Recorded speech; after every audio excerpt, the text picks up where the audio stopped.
Kaiser products and exports ఎలా ఉండిందండి 15 years of journey? 2011లో మేము first starting CFL lights manufacturing యూనిట్‌తో స్టార్ట్ చేసాము. ఒక 1 ఆర్ 2 ఇయర్స్ రన్ చేసిన తర్వాత అవి సిఎఫ్ఎల్ లైట్స్ కనే డిమాండ్.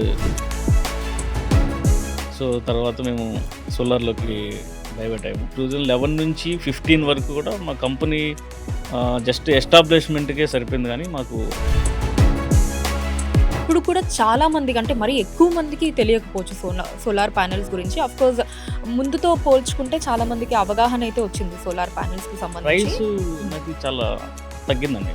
2011లో 1 కిలోవాట్ పర్చేజ్ చేయాలంటే 1,10,000 అప్పటికి ఇప్పటికి పీఎం సూర్యఘర్ అనేటటువంటి యోజన అవును. కూడా స్టార్ట్ చేయడం జరిగింది. యాహ్! సో దీనివల్ల ఎటువంటి బెనిఫిట్స్‌ని పీఎం సూర్యఘర్ కింద ఇండియా మొత్తం ఒక 1 crore హౌసెస్కి సోలార్ సిస్టమ్స్ పెట్టాలనేసి స్కీమ్ అది.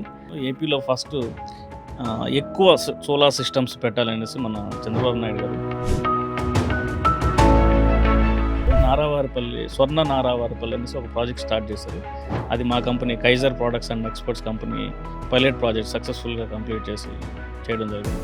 ఒక ఇండివిజువల్ ఫ్యామిలీ గురించి మాట్లాడుకుంటే సోలార్ ప్యానెల్‌ని పెట్టించుకోవాలి అంటే ఎంత కాస్ట్ అవుతుంది? ఇప్పుడు ఒక 3 కిలోవాట్ పర్చేజ్ చేయడానికి మేము ఒక 1,90,000 రూపీస్కి మేము ఇస్తున్నాం. So 78,000 rupees subsidy, central government subsidy వస్తుంది. సో 1,12,000 ఉంటుంది. ఈ 1,12,000 కూడా మేము సో ఇప్పుడు ఏదన్నా మెయింటెనెన్స్ కావచ్చు, మీరన్నట్టు మధ్యలో ఏదన్నా వర్క్ అవ్వకపోవడం అలాంటిది ఉంటే మీ సైడ్ నుంచి ఎలాంటి సపోర్ట్ ఉంటుంది?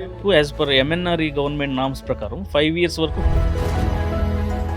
కైజర్ ప్రొడక్ట్స్ అండ్ ఎక్స్‌పోర్ట్స్ నుంచి ఎటువంటి ప్రొడక్ట్స్ వస్తూ ఉంటాయి? ఎటువంటి సర్వీసెస్‌ని మీరు ఇస్తూ ఉంటారండి? ఆల్మోస్ట్ మావి సోలార్ రిలేటెడ్ ప్రోడక్ట్స్ ఉన్నాయండి. సోలార్ ప్రోడక్ట్స్ ఉన్నాయి, మావి క్లీనింగ్ ప్రోడక్ట్స్ ఉన్నాయి, ఆక్వా రిలేటెడ్ ప్రోడక్ట్స్ ఉన్నాయి. మిమ్మల్ని మీరు ఎలా అప్‌గ్రేడ్ చేసుకుంటారు? అదే లెర్నింగ్ లేకపోతే ఎర్నింగ్ ఆగిపోతుంది.